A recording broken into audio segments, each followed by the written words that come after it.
What have you heard about Sweden? Because it is one of the few European countries that has opened its doors to all migrants, and now it is reaping the benefits of its migration policy, since 20% of the Swedish population today are precisely those migrants who have not been able to integrate into Swedish society. And this also leads to an increase in the crime rate, the unemployment rate, and in addition, attempts to change the state structure. It seems that Sweden is turning from a once prosperous country into a real hell. But let's take it in order. To begin with, Sweden has always prided itself on its generosity towards foreigners. It began during the Second World War, because the neutral country was not destroyed and retained its industrial potential. Its economy continued to develop rapidly.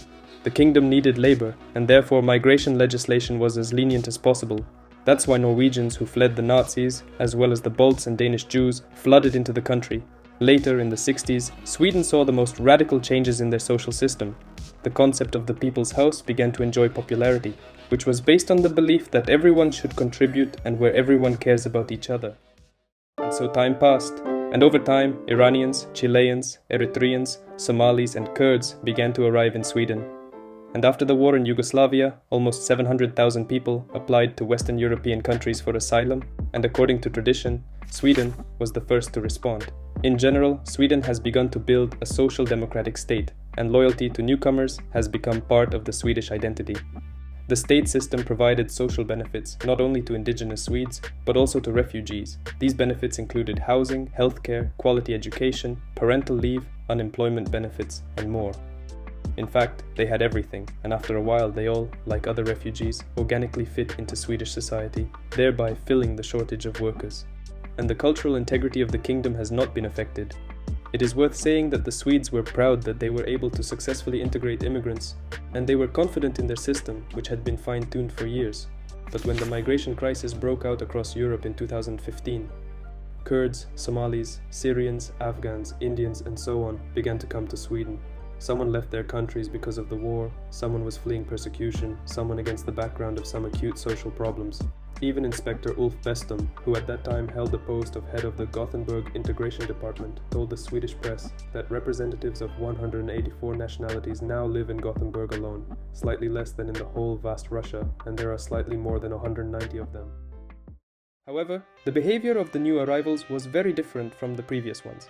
These migrants, settled on the outskirts of large cities, did not make contact with the locals, littered the streets, and committed minor crimes.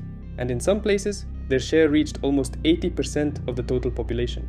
These migrants often did not work and were on benefits, partly due to the fact that in Sweden a certain part of the jobs are occupied by acquaintance. But the main reason is still that in many areas narrow specialization prevails, and in order to work it is necessary to have high qualifications, which of course migrants do not have. And besides that, you also need to know Swedish, and most of them are in no hurry to learn it.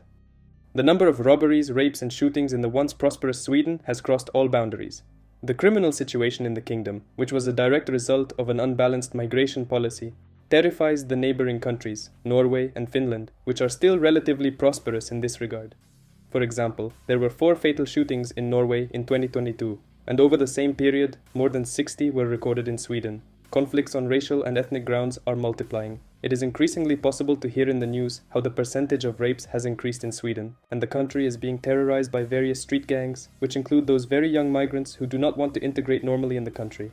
Gang wars are mainly fought over control of the drug market, and these wars have increasingly begun to take on the character of internecine wars. Their victims increasingly began to become relatives and friends of gang members, as well as bystanders who found themselves in the wrong place at the wrong time.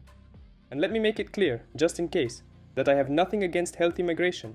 I emphasize that it is healthy, that people who have arrived in a new country will integrate into a new society, work, pay taxes, and comply with the laws. As a result, this country will become a new home for them,